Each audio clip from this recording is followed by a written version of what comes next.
First India news की खबर पर लगातार मोहर लगी। एक बार फिर से फर्स्ट इंडिया की खबर सही साबित हुई। राज्य सरकार ने 11 फरवरी को पेश किया था बजट। फर्स्ट इंडिया न्यूज ने 9 फरवरी को खबर प्रसारित की थी। खबर प्रसारित कर दी थी एक्सक्लूसिव जानकारी।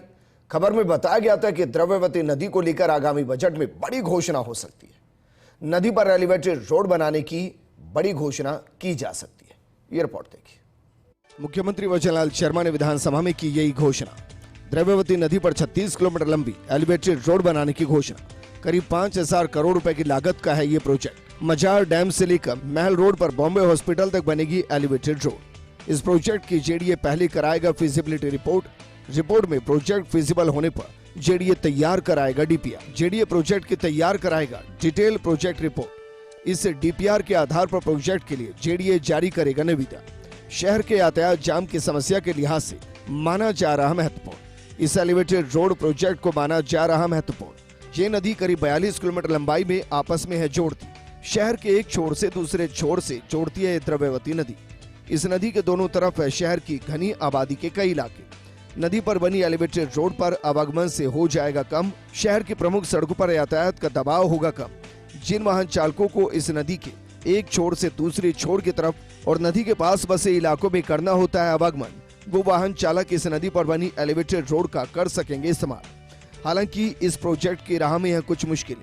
इस 36 किलोमीटर लंबी एलिवेटेड रोड की राह में सीका डैम, 2 किलोमीटर से ज्यादा लंबाई में सैन्य छावनी क्षेत्र, सुशीलपुरा पुलिया पर अजमेर एलिवेटेड रोड, आतिश मार्केट पर जयपुर मेट्रो का एलिवेटेड कॉरिडोर, शिप्रा पथ पर टेक्नोलॉजी पार्क पर हाई टेंशन लाइन, सांगा सेतु पुलिया पर जेडीए का प्रस्तावित एलिवेटेड रोड प्रोजेक्ट। इसके आगे 1000 मीटर लंबा गूलर बांध, टोंक रोड पर बम्बाला पुलिया पर मेट्रो का प्रस्तावित एलिवेटेड कॉरिडोर, नारायणा हॉस्पिटल पुलिया से आगे आईओसीएल की भूमिगत पाइपलाइन और उससे आगे 1000 मीटर लंबा रामचंद्रपुरा डैम है।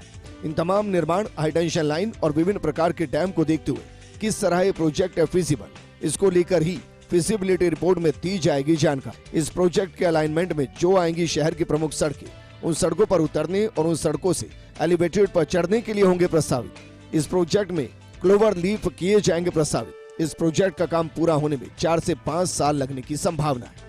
द्रव्यवती नदी पर एलिवेटेड रोड निर्माण के महत्वाकांक्षी प्रोजेक्ट की घोषणा के अलावा फर्स्ट इंडिया न्यूज ने 10 फरवरी को प्रस्तावित खबरों में दिए थे संकेत। जयपुर शहर को लेकर बजट में कई घोषणाएं होने को लेकर दिए थे संकेत। फर्स्ट इंडिया न्यूज की तरफ से बताई ये संभावित घोषणाएं जो बजट में घोषित की गई।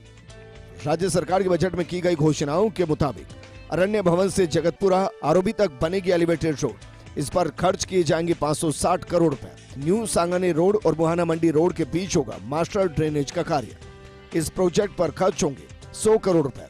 कालवा रोड में भी मास्टर ड्रेनेज का किया जाएगा कार्य। इस कार्य पर भी खर्च होंगे 100 करोड़ रुपए। अजमेर रोड पुरानी चुंगी जंक्शन पर अंडरपास का होगा निर्माण। इस कार्य पर खर्च किए जाएंगे 20 करोड़ रुपए। हाई टेंशन लाइन को भूमिगत करने का होगा कार्य। इस पर खर्च होंगे 60 करोड़ रुपए। जयपुर में गिरधर मार्ग से सत्येंद्र विद्यार्थी मार्ग पर होगा कार्य।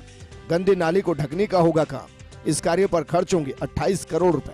यातायात सुरक्षा कार्य, मीडियम रेलिंग और जंक्शन सुधार पर खर्च होंगे 30 करोड़ रुपए। इन सभी घोषणाओं को लेकर फर्स्ट इंडिया न्यूज ने सबसे पहले जानकारी दी थी। फर्स्ट इंडिया न्यूज अपने दर्शकों को हर खबर में आगे रखता है। राज्य सरकार के आगामी वित्तीय वर्ष के पेश बजट में भी ऐसा ही हुआ। फर्स्ट इंडिया न्यूज पर प्रसारित खबरों पर फिर से मोहर लगी। Abhishek Srivastava, first India news, Jaipur.